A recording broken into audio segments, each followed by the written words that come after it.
स्वागत है आप सभी का टीएसटी फिजिक्स सेंटर में। और मैं हूँ उज्जवल कुमार। आज हम लोग जो है क्वेश्चन प्रैक्टिस करने जाएंगे। और जो क्वेश्चन बैंक होगा आज का वो बिहार बोर्ड के पूछा गया क्वेश्चन बैंक से हम लोग ऑब्जेक्टिव क्वेश्चन लिए हैं, उसको हम प्रैक्टिस करने जा रहे हैं। आज का जो भी क्वेश्चन है सभी ऑप्टिक्स पर आधारित है, चाहे वो वेव ऑप्टिक्स हो या रे ऑप्टिक्स, दोनों ऑप्टिक्स से आधारित कुछ क्वेश्चन जो है लिया गया है, हम उसको डिस्कस करने जा रहे हैं।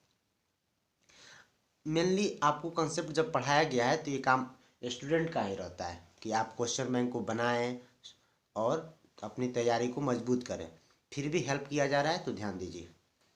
When the length of microscope is increased it's magnifying power.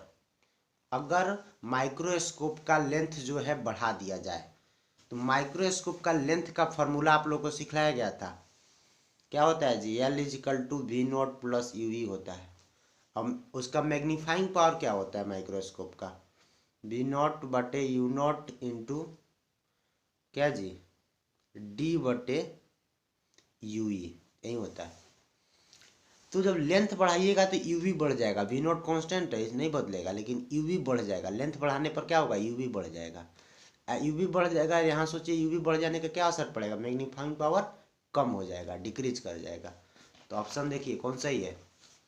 Magnifying power decrease कर जाएगा। ठीक है।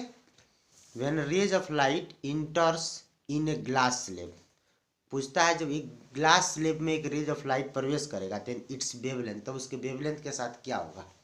अब सोचिए, नहीं बताया है कहाँ से इंटर करेगा, जरूरी होता है बताया जाए, लेकिन बिहार बोर्ड के क्वेश्चन सब में खोजिएगा सब बहुत खामी मिलेगा।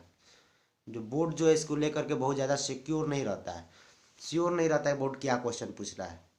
बताना चाहिए कि किस माध्यम से गया है, बताना पड़ेगा, तब ना तय कीजिएगा कि ग्लास स्लेब में जाएगा तो वेवलेंथ घटेगा कि बढ़ेगा।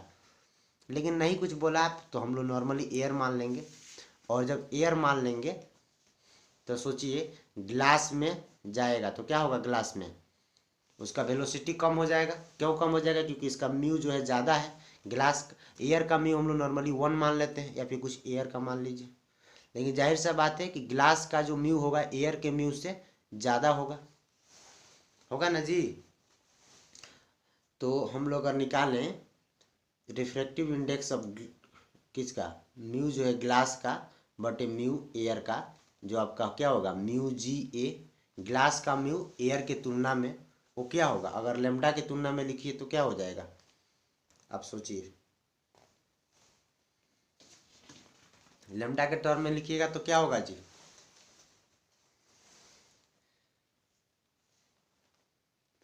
लेमडा E बटे लेमडा G, यही होगा।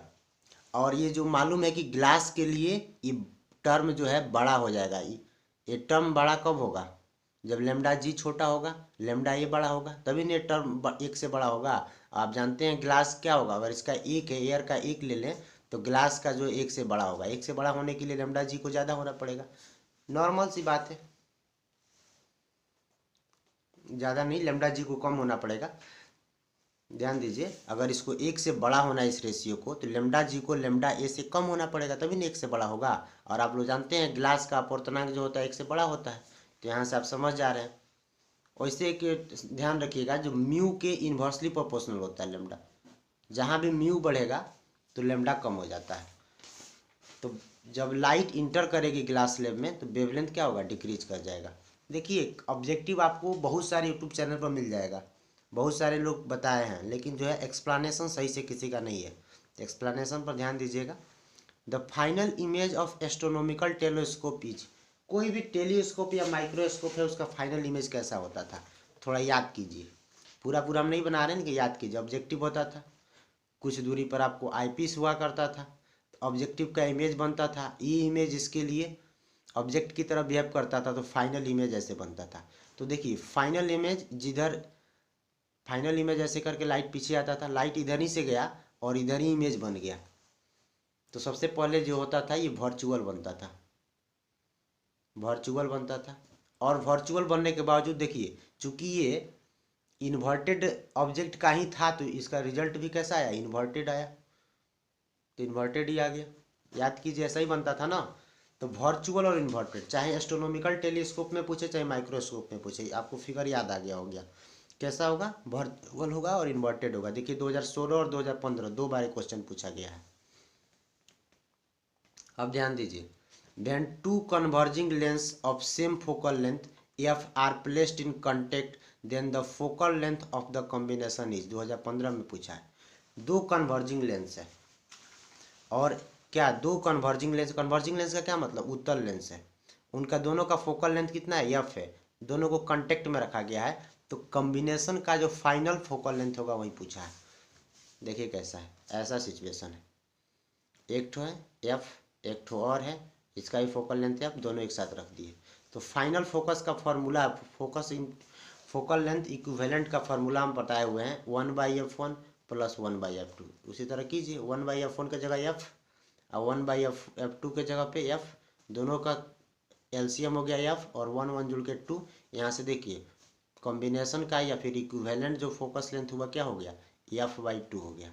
अब ऑप्शन मिलाइए, ऑप्शन मिलाइए, कहाँ f/2 दिया है? यहाँ जो है आपका f/2 दिया है।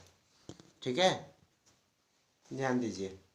अगला क्वेश्चन क्या है? 2015 में ही पूछा गया है। ब्रेवेस्टर लॉ इज, सिंपल, बहुत सिंपल क्वेश्चन है, आप समझते हैं। म्यू = 10 IP, यही ब्रेवेस्टर लॉ होता है, एक बार कॉपी देख लीजिएगा। How far should the retina be from the cornea?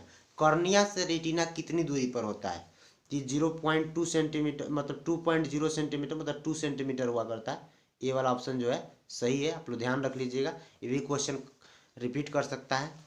When light travels from one medium to other medium, which of the following factor changes?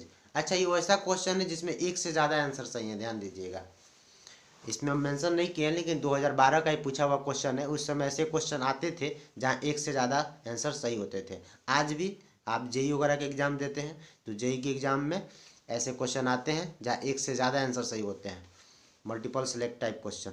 अब एक लाइट जो है, when light travels from one medium to other medium, which of the following factor changes? Wavelength, अभी हम लोग बात किए हैं यहाँ पे, वेवलेंथ क्या होता है? डिक्रीज कर देता है। जब एयर से ग्लास स्लैब में गया था तो वही बात है, तो वेवलेंथ तो चेंज होता है। पहला तो आप यहीं पे कंफर्म हो गया कि वेवलेंथ।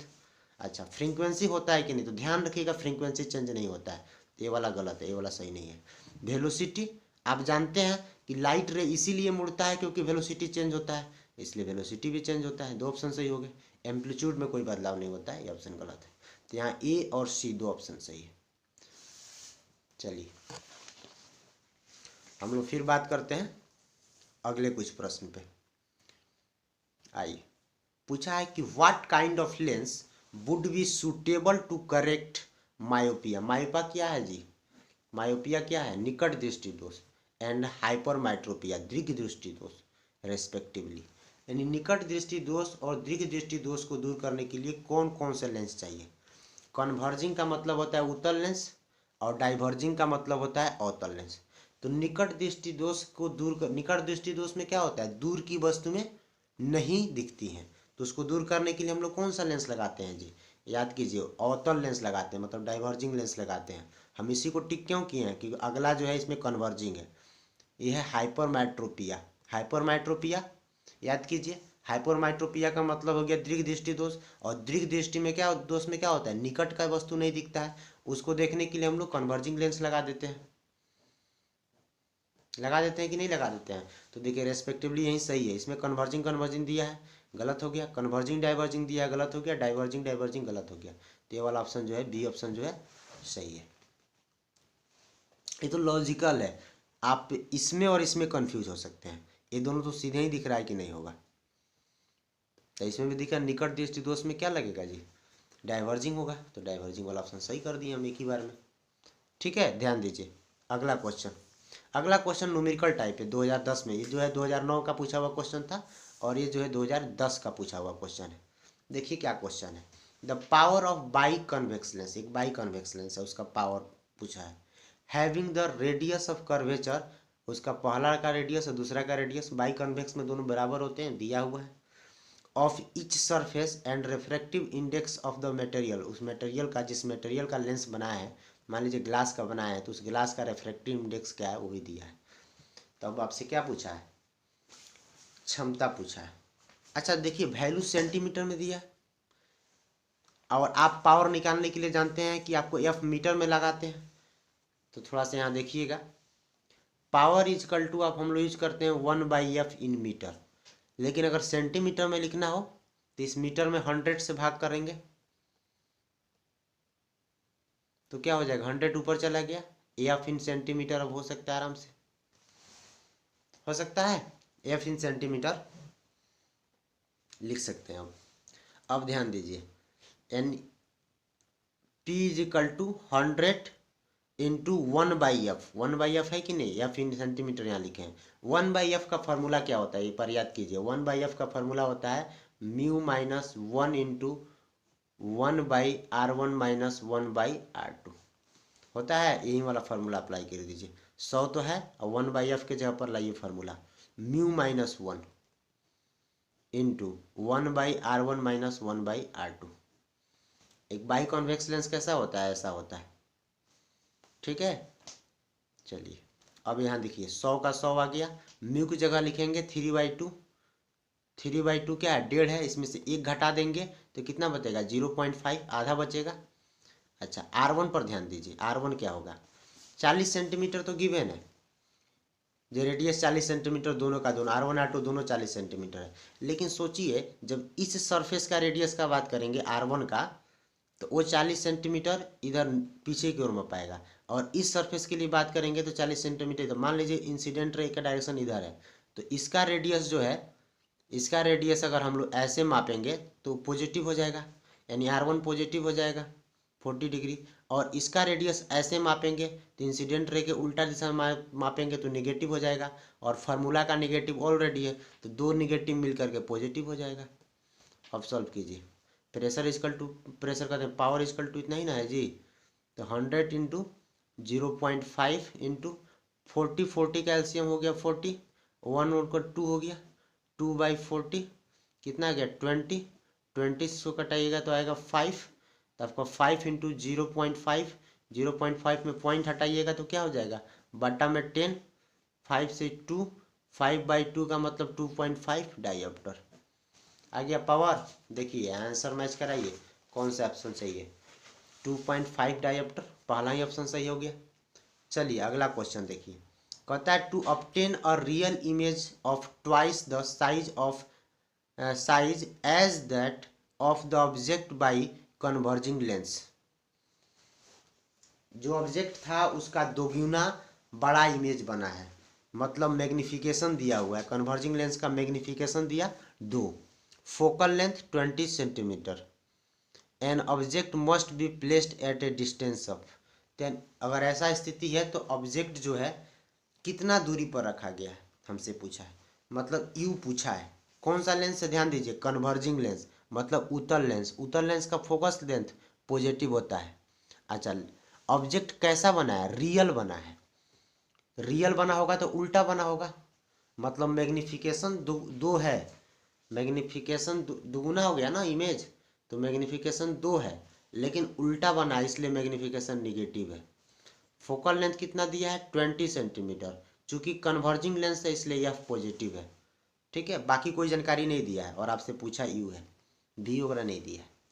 तब आइए लेंस फार्मूला लिखिए, 1/v minus 1/u is equal to क्या होता है 1/f, सब में u से गुना कर दीजिए तो हो गया u/v माइनस u/u हो गया 1 -1, और यहाँ u/f हो गया।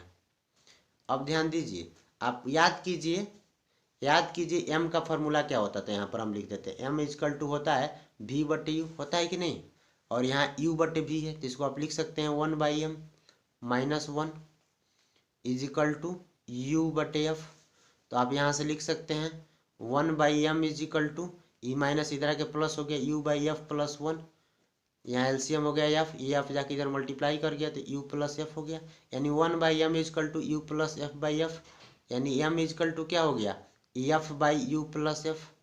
देखिए आपको m गिवन है, m कितना है -2, m -2 है, f कितना है +20, और u नहीं मालूम है तो u लिख दीजिए, यहाँ भी +20। अब सॉल्व कीजिए, u अपने ऑटोमेटिक आ जाएगा, गुना हुआ तो -2u -40 इजिकल टू 20, अब यहाँ से -2u है और ये -40 इधर आके क्या हो जाएगा, -2u इधर इधर ही छोड़ दीजिए, 40 की साइड भेजिए तो 20 से जुड़कर 60 हो गया। यहाँ से u इजिकल टू -30 cm आ गया। देखिए आ गया। अब लाइए ऑप्शन मैच कराइए, ऑप्शन मैच कराइए। इसमें 30 cm दिया है, देखिए तो सी नंबर ऑप्शन दिया है, u इजिकल टू -30 cm। आइए अगला क्वेश्चन है, if the converging lens is placed in liquid having refractive index of material of lens n liquid बराबर n लेंस। अब बताइए, एक कन्वर्जिंग लेंस है, कन्वर्जिंग लेंस मतलब उत्तल लेंस है, और उस उत्तल लेंस को हम करते क्या है, एक उत्तल लेंस को एक मटेरियल में लिक्विड में डाल देते हैं। यहाँ मान लीजिए लिक्विड है, इसी लिक्विड में एक उत्तल लेंस डाल दिए। अब इस लिक्विड का जो रिफ्रैक्टिव इंडेक्स है और इसका जो रिफ्रैक्टिव इंडेक्स है सब सेम है, तो लाइट आएगा सीधा सीधी पार कर जाएगा। क्यों? क्योंकि जितना इसमें है, जितना इस जिसका जितना रिफ्रैक्टिव इंडेक्स वाटर का है, या वाटर नहीं लिक्विड बोला है तो लिक्विड समझिए, जितना लिक्विड का रिफ्रैक्टिव इंडेक्स है वहीं इसका भी रिफ्रैक्टिव इंडेक्स है, तो क्यों मुड़ेगा? क्योंकि जब रिफ्रैक्टिव इंडेक्स ही बराबर है, दोनों का अपवर्तनांक ही बराबर है, तो वेलोसिटी में कोई चेंज ही नहीं आएगी। वेलोसिटी में जब चेंज ही नहीं आएगी तो रे मुड़ेगा ही नहीं। तो वैसे स्थिति में जब इसका रे मुड़ेगा ही नहीं तो कोई सा भी रे होगा सीधा सीधी पार कर जाएगा। तो कहाँ पर मिलेगा प्रिंसिपल एक्सिस को, मुख्य एक्सिस वो कहाँ पर मिलेगा, तो इन्फिनिटी पर मिलेगा। तो फोकस क्या होगा, जाहिर सी बात है इन्फिनिटी होगा। रेडियस ऑफ कर्वेचर क्या होगा, वो भी इन्फिनिटी होगा। क्या क्वेश्चन है देखिए, देन द फोकल लेंथ थी, तो जाहिर सी बात है कि इन्फिनिटी होगा। वैसे स्थिति में फोकल लेंथ क्या हो जाएगा, इन्फिनिटी हो जाएगा। अगला क्वेश्चन देखिए, ये 2011 का पूछा हुआ क्वेश्चन। द इमेज फॉर्म्ड, ये 2010 का था। The image formed at retina of human eye is, eye का पर ह्यूमन आई से जो रेटिना पर इमेज बनता है, तो याद कीजिए हम फिगर बताए थे ह्यूमन आई का, ऐसा कुछ है। यहाँ पर बना दिए हम आई लेंस, रेज आती हैं और रेटिना पर ऐसे पॉइंट वाइज बन जाता है। ये पॉइंट वाइज देखिए रियल का टान से बनता है, तो रियल होता है और इन्वर्टेड होता है। देखिए रियल और इन्वर्टेड, इरेक्ट नहीं, सीधा नहीं बनता। सीधा उसको दिमाग सीधा करके देखता है, एक्चुअली रियल बनता है और इन्वर्टेड बनता है। एक से ज़्यादा सही होने वाला यह क्वेश्चन है, एक से ज़्यादा वाला ऑप्शन है।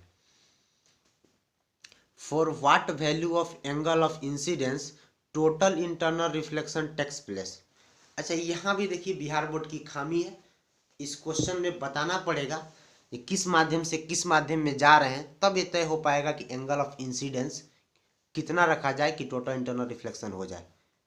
ठीक है, क्योंकि अलग अलग माध्यमों के लिए एंगल ऑफ इंसिडेंस अलग अलग आता है। आप लोग पढ़े भी होइएगा, क्या पढ़े होइएगा, ऐसा sine theta C is equal to 1/μ पढ़े हैं, ऐसा फार्मूला भी होता है। तो म्यू पर डिपेंड करेगा। यहाँ भी एक फार्मूला इसमें है कि इसमें हम लोग ले लिए हैं कि जो है हमारा दूसरा माध्यम है वो एयर है, अगर दूसरा माध्यम भी कुछ ले लें तो ये हो जाएगा μ2, ये हो जाएगा μ1। ये फार्मूला होता है एक्चुअली। तो देखिए माध्यम पर डिपेंड करता है कि क्रिटिकल एंगल क्या होने वाला है, क्रिटिकल एंगल क्या होने वाला माध्यम पर डिपेंड करता है। लेकिन अगर हम पहले माध्यम को वाटर बाउंड्री लें, दूसरे माध्यम को एयर लें, ऐसे कुछ स्थिति में आपकी बुक में दिया हुआ है कि 48 डिग्री जो है क्रिटिकल एंगल होता है, तो इसीलिए 48 सही हो जाएगा। ठीक है, इस तरह से क्वेश्चन जबकि नहीं पूछना चाहिए, लेकिन ये 2011 का आया हुआ क्वेश्चन है, इसमें माध्यम ही नहीं जानकारी दिया है। तो ठीक है, मिलते हैं नेक्स्ट किसी वीडियो में।